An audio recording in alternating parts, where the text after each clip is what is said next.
遗迹是一个非常古老的地方，我是指物理意义上的古老。它打从 Don't Starve Together 正式发行的那一年，也就是2015年就已经存在了。但直到现在，遗迹仍然是一个资料很少、劝退玩家完全不会有新玩家想要去探索的领域。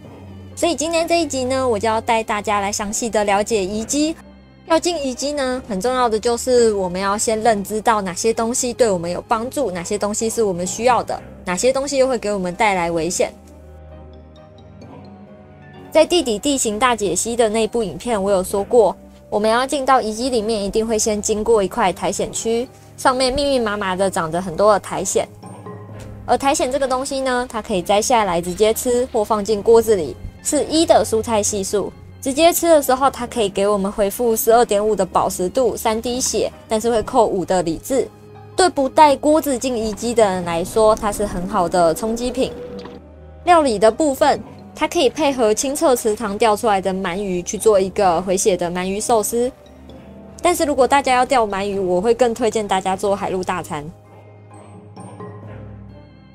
蠕虫会出现的状态有2种，一种是在苔藓区之后任何有苔藓的地方，第二种则是地底不会受到猎犬攻击，但是却会有蠕虫攻击。和猎犬攻击一样，我们会听到吼声，然后过一段时间之后就会生成蠕虫来攻击玩家。在闲置状态的时候，蠕虫会伪装成小发光莓果。我们可以用2种方法来分辨它。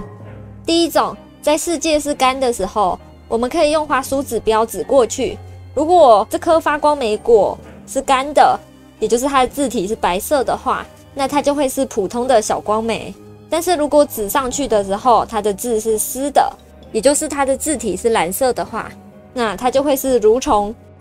第二种，如果你的世界在下雨的话，应该所有东西的字体都会是蓝色的。这时候我们可以拿火把对着发光莓果，如果它可以右键点燃的话，那这就是普通的小光莓。如果火把对着它的时候没有办法右键点燃的话，那这只就是蠕虫。杀死蠕虫会掉一个大光莓跟4个怪物肉。大光莓和小光莓一样，可以直接吃，提供角色发光，也可以作为1的水果系数放进锅子里。大光莓是建造鼹鼠帽的必要原料，并且鼹鼠帽的燃料只能够用大光莓跟小光莓来补充。错食兽会主动攻击玩家，并尝试咬住我们的头部装备。如果被它咬住的话，我们的头部装备就会掉落在地上。取而代之的是，它会在我们的头部装备栏，在我们头上的时候，它会非常快速的吸掉我们的饱食度。我们可以直接右键把它拿下来，但是在遗迹，头部装备掉下来是一件很危险的事情，而且可能在头部装备掉落的瞬间被猴子捡走，导致我们失去光源或防具。虽然它的攻击力并不高，但在遗迹的时候一定要提防它。猴子在 DST 中的凡人指数绝对是名列前茅的。猴子会从他们的猴窝重生，一个猴窝最多可以有4只猴子。他们会跟随玩家，并且尝试拿走地上或容器里的东西，甚至带着哈奇走过去，他们都会主动翻哈奇，导致它里面的东西掉出来，最后被他们拿走。他们会吃掉一些他们偷到的食物，而且如果他们拿到了帽子类的装备，还会把它戴在头上。不要怀疑，当他偷了你的头灯时，它就是一只会发光的猴子；当他偷了你的护甲的时候，它就是一只有着 80% 防御力的猴子。这样讲，大家就应该可以知道这个东西究竟为什么这么烦人了。如果东西被猴子偷走，我们可以直接杀死偷走我们东西的猴子，来取回这样东西。但是这并不是一件简单的事情，因为当我们靠近的时候，猴子会主动避开我们，而且当我们攻击了一只猴子之后，他们整群猴子就会开始朝着玩家丢便便，每一个便便砸中玩家都会负10的理智。如果地底发生地震，或者是玩家把其中一只猴子杀掉了，他们就会把所持有的所有东西丢在原地，然后跑回他们的窝里面。这也是一种取回物品的方法。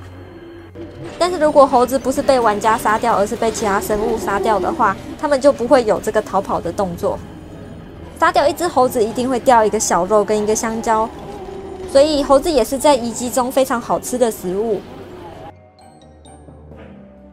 讲了这么多，终于轮到我们进遗迹的时候要获取的资源了。首先是远古雕像，用稿子来采集，敲掉之后会掉落它上面镶的颜色的宝石，还有一些涂勒矿，是我们去遗迹的时候主要且优先会采集的东西。接下来残破齿轮，用锤子来砸毁，必定会掉落电线。其他会随机掉落的东西有包含齿轮、弹珠，除了蓝宝石以外的各色宝石。根据敲掉的残破齿轮外形的不同，还会有几率诞生3种不同的齿轮怪。因为要敲这个东西，必须抱着敲出齿轮怪的风险，因此可以自己慎重考量要不要敲这个东西。顺带一提，我们可以用齿轮去修复这些残破齿轮，使它成为我们的跟随者。但是我非常不推荐大家这么做，因为修出来的齿轮怪虽然会对我友善，但是会对我以外的其他友军单位有仇恨。所以不管是哈奇还是阿比盖尔这一类的，他们都会被我们的友善齿轮怪主动攻击。遗迹里面最麻烦的就是大量的齿轮怪。这些齿轮怪除了外表和掉落物不同以外，都和地表的那3只是一样的。介绍完这些在遗迹里面很重要的东西之后，我们就要进入遗迹中最危险的环节了，那就是梦魇循环。梦魇循环由4个时期组成，分别为平静期、警告期、循环期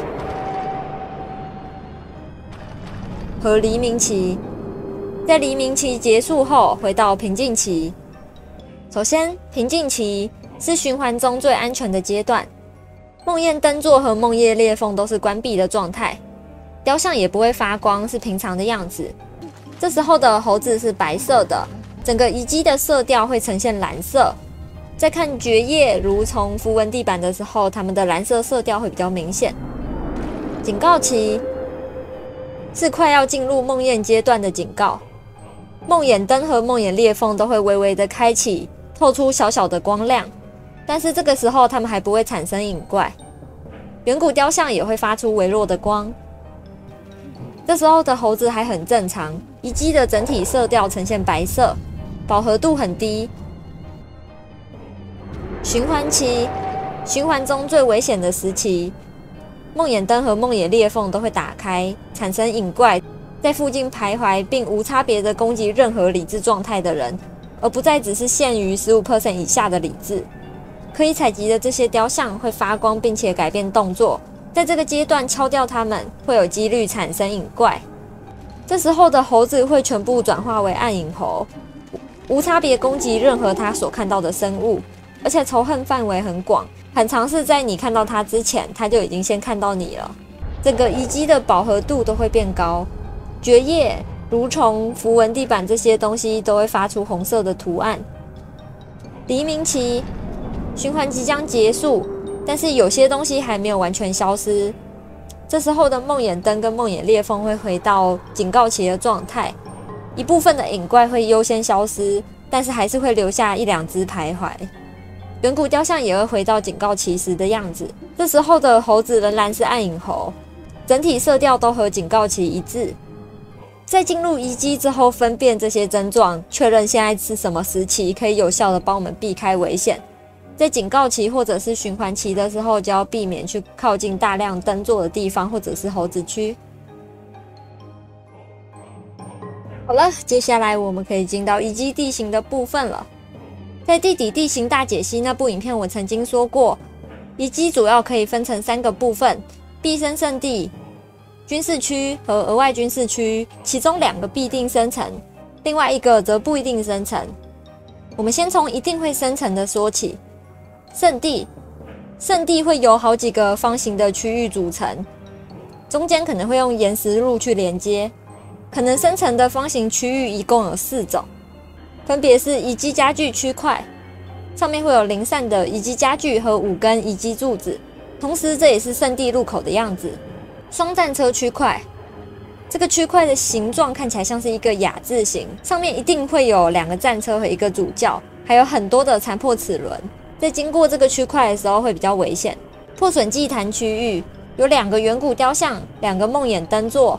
3个破损齿轮，还一定会有一个破损祭坛。由于这个破损祭坛旁边没有齿轮怪，我们通常会在这里合成一些远古一阶就可以制作的东西。8雕像区块是遗迹必定生成的区块中资源最丰富的一块，光这个区块上就有8个远古雕像和6个残破齿轮，不过中间一定会有2只主教，要小心一点。那么我刚刚说的这些区块在圣地里面都最少会生成1个，当然也有可能有1个以上。不过除了这些以外，圣地还有3个属于自己的子分支，这3个子分支是不一定生成的。首先，额外破损祭坛，额外破损祭坛上面一定会有一个破损祭坛区块，通常会有一条相对较长的道路连接出去，末端会有一个三角形的死路。接下来，泥泞圣地。在圣地里面却出现了苔藓地，那这就是泥泞圣地哦。泥泞圣地中会随机生成一些在圣地会有的那4个区块，除此之外都和苔藓地很像，它可能会有苔藓，可能会有池塘、荧光果、香蕉树，甚至是猴子窝，还有蠕虫都会出现在这个区块。最后，圣地广场特征是会有3个双战车区块，还有一大片由符糞和遗迹符文地皮组成的广场。如果你不是战力强的角色，或者你只是下去获取一些基本的遗迹资源的话，非常不推荐大家走进去，因为里面不但会最少有3个双战车区块，还可能有非常大量的梦魇灯座，而且广场上的齿轮怪生成是完全没有规律的。讲完了圣地之后，我们接下来来讲军事区。军事区的入口是由1个远古雕像和4根远古柱子组成的，里面一定会生成一个双战车区块，旁边有一小块的符糞地皮广场，并且还有可能会生成一片有遗迹地皮的广场，上面由非常多不同的区块去拼贴而成，其中就有可能有军事区专属的残破祭坛区块，但是军事区的残破祭坛旁边一定会有1只主教和1只齿轮马。最后，额外军事区，它的入口和军事区长得一样，但是额外军事区的符糞广场上面会有3个双战车区块，并且有可能生成的部分不会呈现广场的样子，而是会变成一个走廊的样子。主要可以用双战车区块的数量来辨别这边是军事区还是额外军事区。最后，遗迹末端。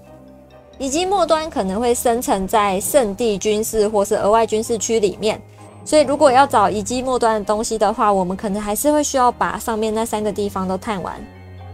遗迹末端有2个，分别是完整祭坛和迷宫。完整祭坛顾名思义，它是遗迹里面唯一一个预设就是远古2阶的祭坛，通常也是有一个岩石地皮延伸出去，里面会有4个梦魇灯座、2只主教，包围在完整祭坛旁边。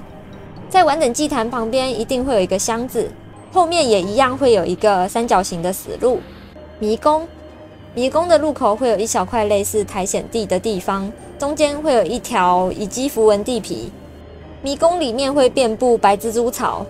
在走迷宫的时候可以靠着迷宫的边边走，来避免触发这些白蜘蛛。一定要注意的是，白蜘蛛和普通蜘蛛不一样，通常的蜘蛛是我们踩到它的巢之后，它会出来巡逻。如果我们没有靠近它的话，它就不会主动攻击我们。但是白蜘蛛一旦我们踩到它的巢，导致白蜘蛛降下来，它们会预设对我们是有仇恨的，也就是只要你踩到了这个地皮，它们就会主动攻击你。在迷宫里面会有一些小小的箱子，里面可能会有一些宝物或垃圾，打开的时候也有可能会有触发一些陷阱。而我们进迷宫的目的地就是在里面找到远古犀牛。